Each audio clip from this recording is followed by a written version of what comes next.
Hey everyone, welcome back to my channel. So let's talk about the two lead characters.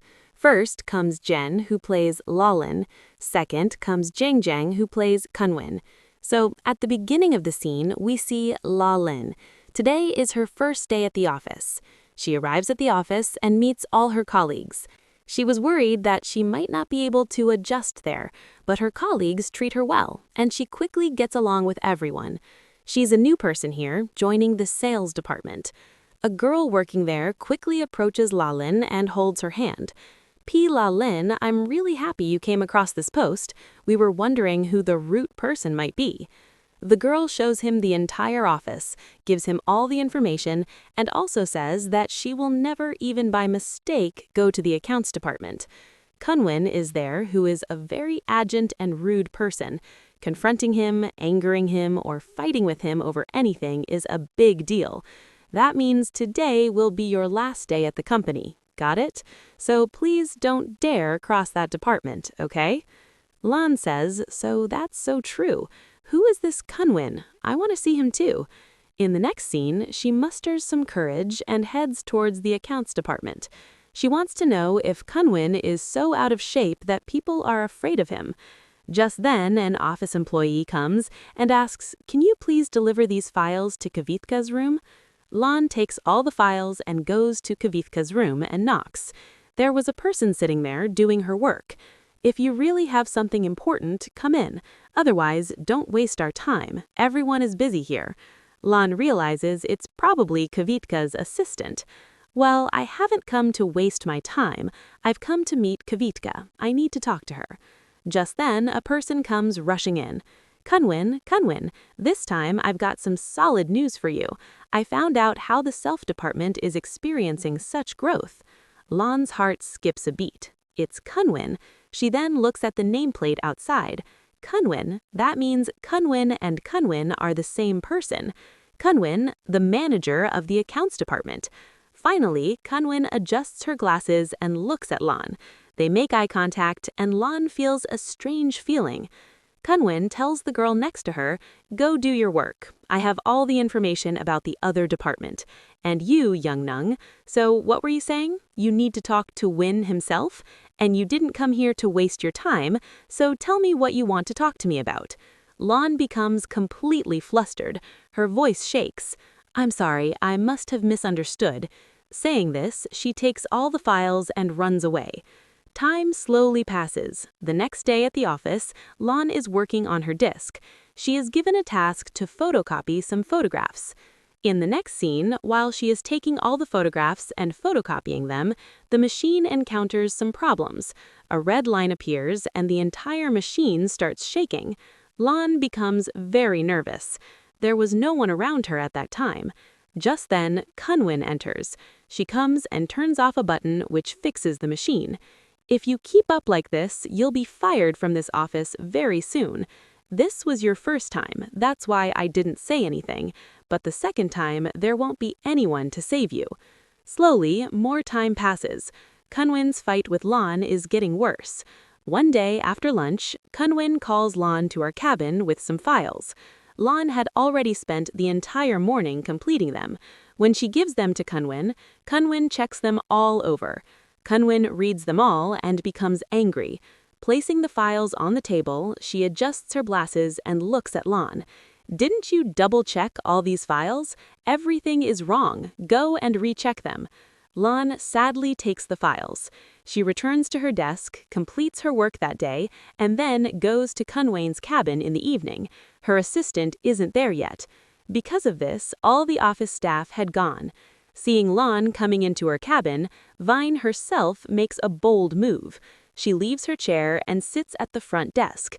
Lan, you don't need to rush. The deadline is on Friday, so take all these files home, check them carefully, then come and submit them to me, okay? Kunwin's words and movements were enough to shake Lan's heart.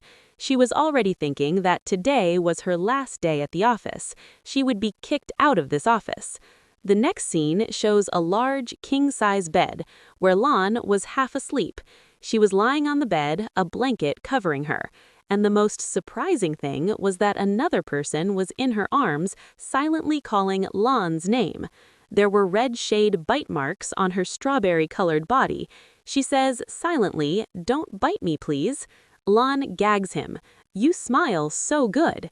She says again, "Lan baby, please kiss me." This time, Lan fully lowers her eyes to kiss her soft lips.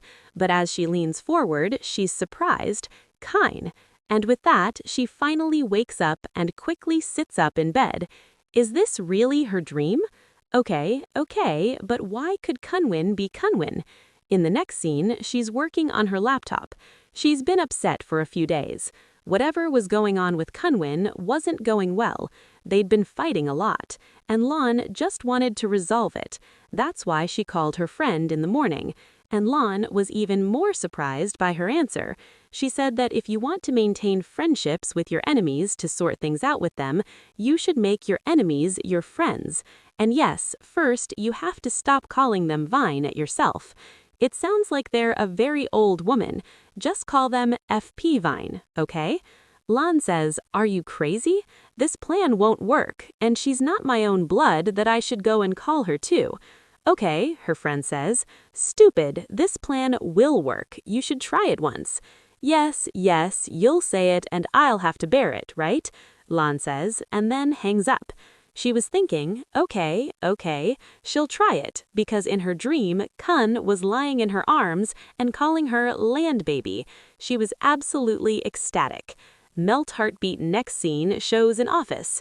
She's sitting at her desk working and thinking, I should listen to my friend. I should try it at least once.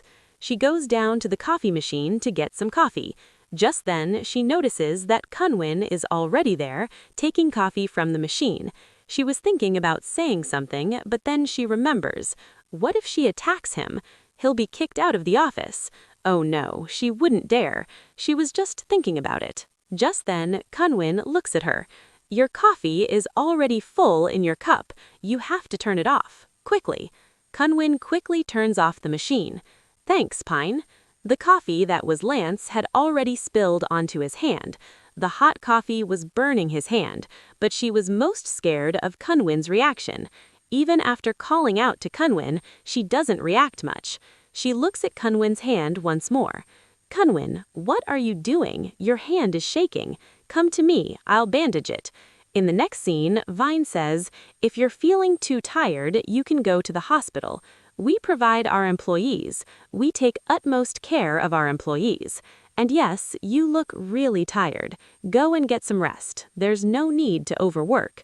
And yes, we're the same age, so you don't need to call Vine. Kun is fine.